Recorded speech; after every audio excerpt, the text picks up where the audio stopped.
to the book of Judges and picking up where we left off. So we're going to be in Judges chapter 8 this morning. And it's 35 verses. And there's not really much in the way in the very first 20 verses or so. But I still want to read the whole chapter. Because we're going to primarily focus on the last part of the chapter. But in order really to kind of get the full context and to get where we need to be, then we're going to go ahead and read the whole chapter. So I'm going to have Adam, if you'll read verses 1 through 10, and Mark, if you will read verses 11 through 20, and Luke.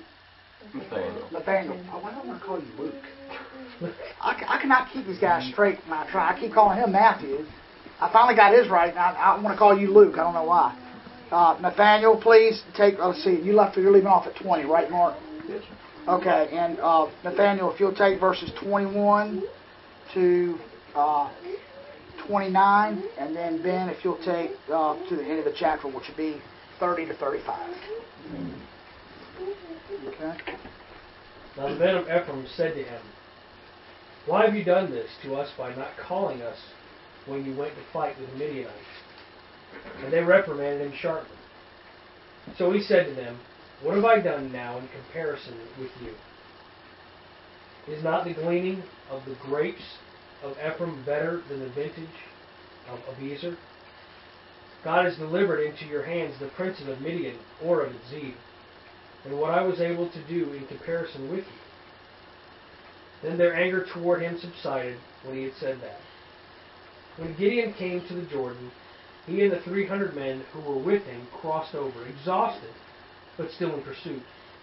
Then he said to the men of Sokoh, "Please give loaves of bread to the people who follow me, for they are exhausted, and I am pursuing Zebah and Zalmunna, kings of Midian." And the leaders of Sokoh said, "Are the hands of Zebah and Zalmunna now in your hand, that we should give bread to your army?" So Gideon said, "For this cause, when the Lord has delivered Zebah and Zalmunna into my hand, then I will tear your flesh with the thorns of the wilderness and with briars." And he went up from there to Penuel, and spoke to them in the same way. And the men of Penuel answered him as the men of Sokoh had answered. So he also spoke to the men of Penuel, saying, "When I come back in peace, I will tear down this tower." Now Zebah and Zalmunna were in Cachor, and their armies with them, about 15,000, all who were left of all the army of the people of the east, were 120,000 men who drew the sword and fallen. And Gideon went up by the way of them that dwelt in tents on the east of Nobah and Jogbehah, and smote the host, for the host was secure. And when Zebah and Zalmunna fled, he pursued after them, and took the 2 kings of Midian, Zebah and Zalmunna, and discomfited all the host. And Gideon the son of Joash returned from battle before the sun was up, and caught a young man of the men of Succoth, and inquired of him. And he described unto him the princes of Succoth, and the elders thereof, even 70 men. And he came unto the men of Succoth, and said, Behold, Zebah and Zalmunna, with whom ye did upbraid me, saying, Are the hands of Zebah and Zalmunna now in thine hand, that we should give bread unto thy men that are weary? And he took the elders of the city, and thorns of the wilderness, and briars, and with them he taught the men of Succoth. And he beat down the tower of Penuel, and slew the men of the city. Then said he unto Zebah and Zalmunna, What manner of men were they whom ye slew at Tabor? And they answered, As thou art, so were they. Each one resembled the children of a king. And he said, They were my brethren, even the sons of my mother. As the Lord liveth, if ye had saved them alive, I would not slay you. And he said unto Jether his firstborn, Up and slay them. But the youth drew not his sword, for he feared, because he was yet a youth. Then Zebah and Zalmunna said, Rise thou and fall upon us, for as the man is, so is his strength. And Gideon arose and slew Zebah and Zalmunna, and took away the ornaments that were on their camels' necks. Then the men of Israel said unto Gideon, Rule thou over us, both thou and thy son's son also, for thou hast delivered us from the hand of Midian. And Gideon said unto them, I will not rule over you, neither shall my son rule over you. The Lord shall rule over you. And Gideon said unto them, I would desire a request of you, that ye would give me every man the earring of his prey, for they had golden earrings, because they were Ishmaelites. And they answered, We will willingly give them. And they spread a garment, and cast therein every man the earring of his prey. And the weight of the golden earrings that he requested was 1,700 shekels of gold, beside ornaments and collars and purple raiment that was on the kings of Midian, and beside the chains that were about their camels' necks. And Gideon made an ephod thereof, and put it in his city, even Ophrah,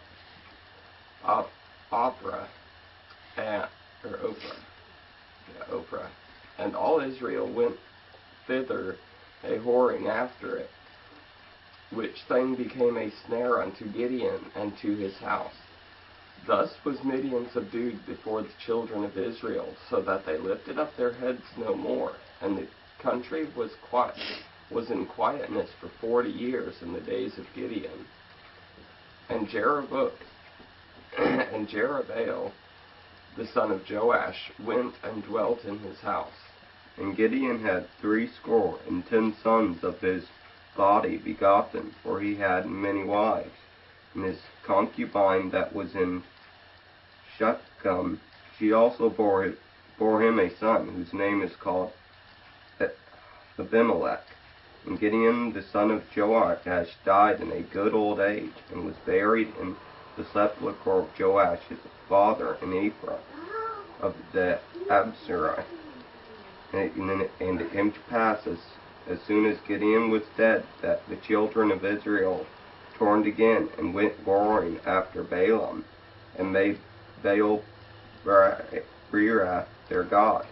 And the children of Israel remembered not the Lord their God, who had delivered them out of the hand of all their enemies on every side. Neither showed they kindness to the house of Jerubbaal, namely Gideon, according to all the goodness which he had showed unto Israel. Chapter 8 of Judges introduces us to the last 2 episodes of Gideon's life. The 2 episodes that we see are his final defeat of the Midianite army and his final conquering of the enemy of Israel that had been oppressing Israel for so long.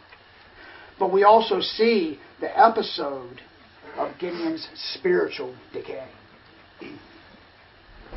Though he was greatly used of God to deliver Israel, and he even exhibited great faith in the face of immeasurable odds, the last part of this man's life was marked by idolatry. We're talking about a man who had once, at the beginning of this campaign, had faced great opposition and had overcome. And if we go all the way back to chapter 6, where Gideon was first called, God had commanded Gideon to tear down the family shrine and the family altar of Baal. And actually, looking at that altar, it was actually more of the altar of the townspeople, where the townspeople would come and worship and offer up their sacrifices to these false gods. And if you continue to go back and to read that, you see that when he did that, the men of the town actually came and had come to Gideon and wanted to kill him. And the other great event that marked Gideon's life, or this campaign anyway, was the fact that Gideon defeated an army of over 200,000 with just 300 men. God had greatly used Gideon in order to deliver his people out of the oppression of the Midianite army. But while God raised up men and women to deliver His people, God's intention was to be the sole ruler of Israel. His intention was to continue to be their covenant God, the God that He had made a covenant with the people hundreds of years earlier as they came up out of Egypt. He had made a covenant with Moses and the people of Israel for the people to continue to obey and keep God's covenants. But the people of Israel, unfortunately, starved for an earthly king rather than a heavenly king. They desired the fleshly gratification of cultic prostitute worship rather than the joy of serving the living Yahweh. And while the book of Judges reports and tells us the continual apostasy of Israel, the end of Gideon's life marks a tarnish on the nation of Israel. You see, Gideon is the very first judge and the only judge ever recorded in the book of Judges to free Israel, but then to lead them back into spiritual apostasy before his death. If you go back and look at all the other judges, Othniel, Ehud, shortly here before Deborah and Barak, you'll see that when they delivered Israel, the people obeyed God as long as those judges were alive. And even if you go further after Gideon, you see God raising up men like Samson. However, Samson was not made of the same kind of a character as Gideon was.